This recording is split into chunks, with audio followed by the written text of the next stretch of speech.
Hello everyone, and welcome to a special edition of the Olympic Show, as we recap the top 5 moments from the London Olympic Games.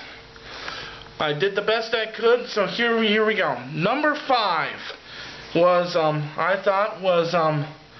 Oscar Pistorius of South Africa. He's won 4 gold in the Paralympic Games in Beijing. And he's, as most of you know, he has prosthetic legs that he uses to race with. These blade things, I don't know what they call them. But, he wanted to race in the Beijing Olympics, but the court would not let them. But this time he finally got settled in court. So he raced in the Olympics against able-bodied racers for the first time. In his first semifinal, he made it to the semifinal of the 400.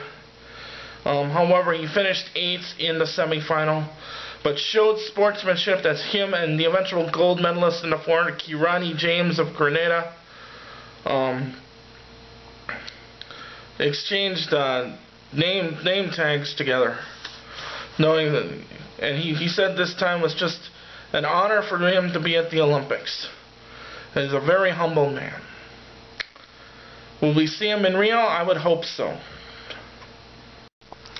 Number 4 moments in these games were the success of Team GB, or the Great Britain team. The first 4 days, the host team in the Olympics didn't have a medal. However, a couple rowers broke the ice by winning gold. And then the most notable athletes, gold medalist, was Bradley Wiggins. He won the men's individual time trial, and Britain's first winner of the Tour de France. So, very notable. He also rang a bell in the opening ceremony, to start the opening ceremony. Other ones, on Super Saturday they called it for Britain. Andy Murray, the tennis, won gold, defeating Roger Federer, who defeated him in Wimbledon. So that, and then also the face for Great Britain during these Olympics, Jessica Ennis, won the women's heptathlon that day. Also to you, it was quite a sight to see as her entire country supporting her. Just as it was kind of a scene like Cathy Freeman of Australia was in Sydney, where the whole country was supporting her. It was really great. The number 3 moment, none other than Usain Bolt. Bolt was a lightning bolt. He won 3 golds in Beijing, set a world record. A couple years later in Berlin, set a world record of 9.58. That's never been broken. And he won gold, but he didn't win an Olympic record. He got a 9.64, but he also won the 200 and helped the Jamaicans sweep. Well, the Jamaicans swept the 200, but helped the Jamaicans in the 4x100 to gold.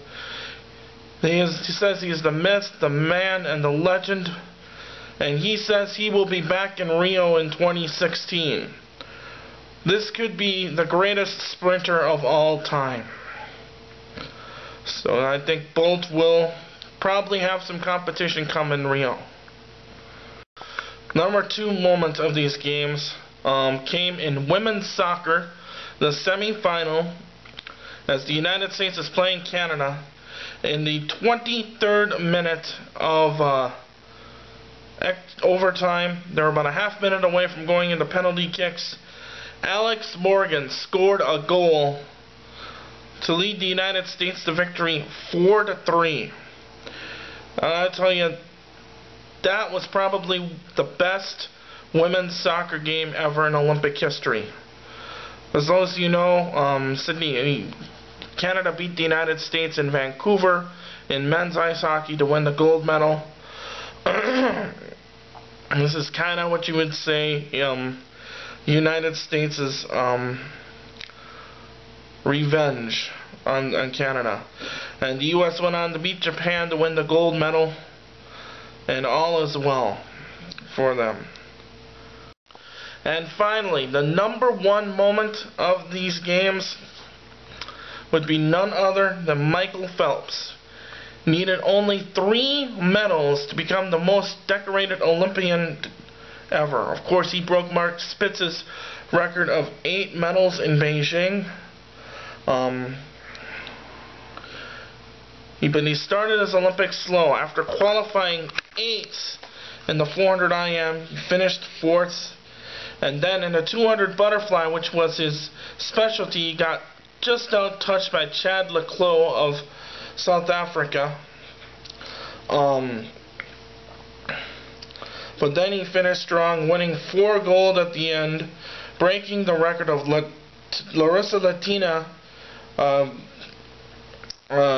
Russian gymnast from the former Soviet Union in the 60s.